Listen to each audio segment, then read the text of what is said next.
पीले दांत वाली बहू। रंजना कभी ब्रश नहीं करती थी।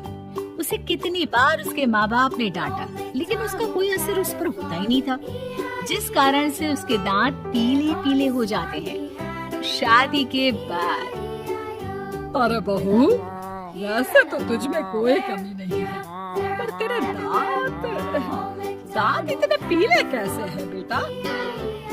कैसे मतलब? कोई सर्जरी थोड़ी ना कराई है। वो तो क्या नाम, मैं ब्रश नहीं करती थी तो पीले हो गए। क्या करूं? आप कहे तो लाल करवा लूं या फिर काले?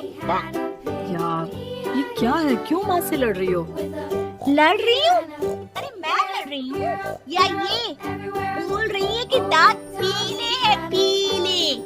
अरे तपस्या थोड़ी ना की है इन्हें पीले करने के लिए, बकायदा ब्रश नहीं किया है 20 साल तक, तब जाकर। छी, कैसी बात कर रही हो? ये उस वक्त तो पीले नहीं थे जब हम लोग तुम्हें देखने आए थे।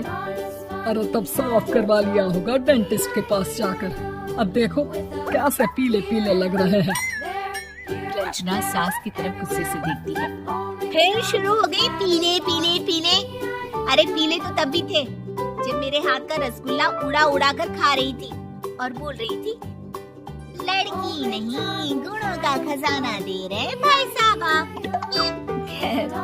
अब वो लोग करते भी तो क्या करते, पीले दांत वाली बहू पल्ले पड़ी थी तो झेलना तो था ही। एक दिन कीर्तन में रंजना गाना गा रही थी।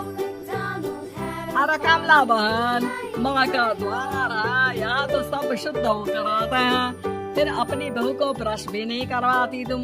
दूर से पीले पीले दांत भक्ति में बाधा उत्पन्न कर रहे हैं। अरे कोई 2 साल के बच्ची थोड़ी ना लेकर आई हूँ मैं बहू बनाकर, अच्छी खासी लड़की है। अरे कैसे करवाऊं ब्रश, ये तो उसे खुद करना चाहिए ना। अब माँ बाप तो इसके जैसे तैसे निपटा दिए, ये नहीं सोचा कि सास कैसे संभालेगी। सास बहू को लेकर घर आ जाती है, लेकिन सोच लेती है कि अब इसे लेकर कहीं नहीं जाएगी। अगले रोज बहू कहती है, अरे क्या हो गया, मंदिर नहीं जाना क्या? कीर्तन का वक्त हो रहा है। मेरी मधुर वाणी से कान्हा जी जागते हैं और सोते हैं। आप तो जानती है ना उनकी भक्ति में कितना मन लगता है मेरा। वो क्या है ना, तबीयत ठीक नहीं लग रही है मेरी, आराम करूंगी मैं। तबीयत ठीक नहीं लग रही?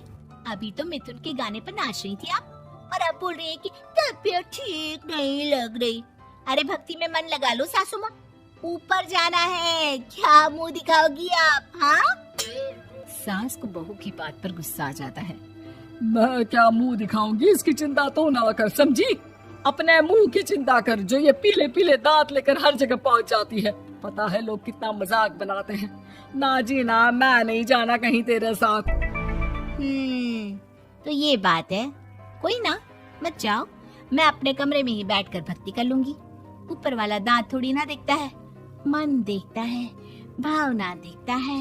और अरे बस बस, तू सब कुछ दिखा, बस ये सफेद चमकदार दांत ना दिखाना किसी को, है? जा यहाँ से। बहू को सास की बात का कोई फर्क नहीं पड़ता, वो तो जैसी थी वैसी ही रह जाती है। सुबह नहाकर किचन में खाना बनाना, फिर खाना खाना, कीर्तन भजन करना और सो जाना।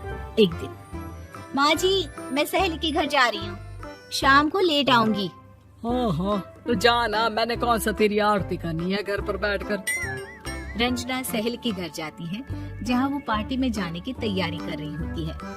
अरे शिखा, कहाँ जाने की तैयारी कर रही है? मैं गलत वक्त पर आ गई क्या? अरे नहीं यार, उल्टा सही वक्त पर आई है। मैंने ये साड़ी और ज्वेलरी निकाली है यार, शाम को इनके ऑफिस की एक पार्टी में जाना है। बताना कैसा लग रहा है ये सब? नहीं यार, इस ड्रेस के साथ तो वो वाली ज्वेलरी अच्छी लगेगी। हाँ हाँ सही बोल रही है, मैंने ध्यान ही नहीं दिया। वैसे तो हमेशा से मस्त फैशन सेंस रखती है। तो बड़ा जाती होगी ना पति के साथ पार्टी में। रंजना कुछ नहीं बोलती, बस सोचती है कि यार काश ये बात सही हो जाती, पर मैं क्यों नहीं जाती पार्टी में? क्या इन लोगों की कोई पार्टी होती नहीं होगी? रंजना घर आती है और रात में पति से सवाल करती है, एक बात बताइए, आप मुझे किसी पार्टी में क्यों नहीं ले जाते? क्या आपके यहाँ ऑफिस में पार्टी नहीं होती? पति बेचारा क्या कहता कि दांत पीले हैं तुम्हारे इसलिए। अरे कोई पार्टी होती नहीं हम लोगों के ऑफिस में, तो कहाँ से लेकर जाऊं? और मार्केट, मॉल, कहीं वीकेंड घूमना, कहीं तो। अरे यार सारे हफ्ते में एक छुट्टी मिलती है, तो सोचता हूँ कि आराम ही कर लूं। क्यों? रंजना मन मार के रह जाती है। पहले कभी सास के साथ मंदिर जाया करती थी, लेकिन वो भी सास ने ले जाना बंद कर दिया। घर बैठी बैठी रंजना बोर हो जाती है। तभी उसे आइडिया आता है और वो मायके जाने का सोचती है। सासू माँ, 2 दिनों के लिए मम्मी के घर जा रही हूँ। अच्छा अच्छा ठीक है, आराम से जा। और हाँ, माँ से कुछ अच्छी आदत सीख कर आना कि कैसे शरीर के हर भाग की तरह दांतों की सफाई भी जरूरी होती है, समझी? शुरू हो गई ना आप? वो लोग आपकी तरह नहीं है कि छोटी छोटी बात का बतंगड़ बना दे। उन लोगों के लिए मैं मायने रखती हूँ, ना कि मेरे पीले पीले दांत। रंजना माँ को बिना बताए उन लोगों को सरप्राइज देती है, लेकिन जैसे ही वो दरवाजे पर पहुँचती है, अंदर देखती है कि घर वाले कहीं जा रहे होते हैं। अब माँ, काश रंजना दीदी के दांतों वाली प्रॉब्लम नहीं होती, तो वो भी हम लोगों के साथ चलती ना बुआ जी की बेटी की शादी में। हाँ बेटा, लेकिन अब उसे कौन समझाए कि उसको उसके पीले दांत नहीं दिखते, लेकिन उसके आसपास के लोगों को कितना एम्बैरेसिंग फील कराते हैं। मुझे तो कितनी बार उसके स्कूल की टीचर ने शिकायत की कि उसके साथ कोई लड़की बैठना भी नहीं चाहती, और ना ही कॉलेज में कोई उससे बात करना चाहता था। लेकिन पता नहीं क्यों उसे ये बात समझ में ही नहीं आती। कोई कमी नहीं है उस लड़की में, बस यही कि दांत पीले हैं। वो तो भला हो जीजा जी और उनकी माँ का, जो दीदी को जैसी है वैसे ही रखा हुआ है। रंजना को अपने घर वालों की बात सुनकर बहुत दुख होता है। वो सोचती है कि वो क्या करे, लेकिन फिर वो सीधा डेंटिस्ट के पास जाती है, अपने दांत चमकाती है और कसम खाती है कि वो रोज ब्रश करेगी। अरे क्या हो गया? तुम तो 2 दिनों के लिए गई थी ना, पर कोई ना, अच्छा है, चलो आ गई तो। रंजना सास के सामने आकर खड़ी हो जाती है और पूरी स्माइल करती है, उसके चमकदार दांतों को दिखाती हुई। हैं? चले मंदिर? माँ, मुझे माफ कर दीजिए, मैंने आप लोगों को बहुत एम्बैरेसिंग फील करवाया। मैं आज से रोज ब्रश करूंगी।